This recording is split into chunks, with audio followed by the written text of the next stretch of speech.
ఎప్పుడైతే ఎగ్జామ్స్కి ప్రిపేర్ అవుతున్నామో అప్పుడు మనం బుక్లో చదివేది కాకుండా వాటితో పాటు ప్రాక్టీస్ అనేది కూడా చేయాలి. ప్రాక్టీస్ చేస్తేనే మనం ఎగ్జామ్లో ఈజీగా క్వశ్చన్ పేపర్ని ఆన్సర్ చేయగలుగుతాం. ఇప్పుడు కొన్ని బిట్స్ అయితే చూద్దాం. ఫస్ట్ క్వశ్చన్, సమాచార హక్కు చట్టం ఎప్పటి నుంచి అమల్లోకి వచ్చింది? ఇక్కడ ఆన్సర్ అయితే టిక్ పెట్టింది ఆల్రెడీ బ్లూ కలర్లో. Answer 2005 October 12. సమాచార హక్కు చట్టం ఎప్పటి నుంచి అమల్లోకి వచ్చింది అంటే 2005లో అక్టోబర్ 12వ తేదీన. నెక్స్ట్ క్వశ్చన్, స్వదేశీ సంస్థానాల విలీనంలో ప్రముఖ పాత్ర వహించినది ఎవరు?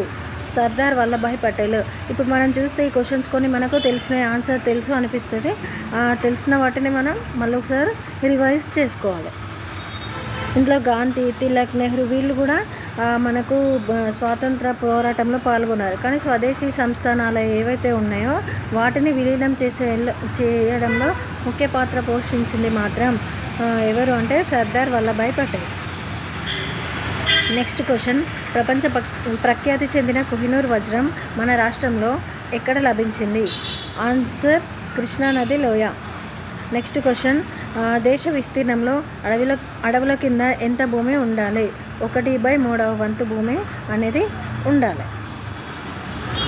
After watching this video, subscribe my YouTube channel.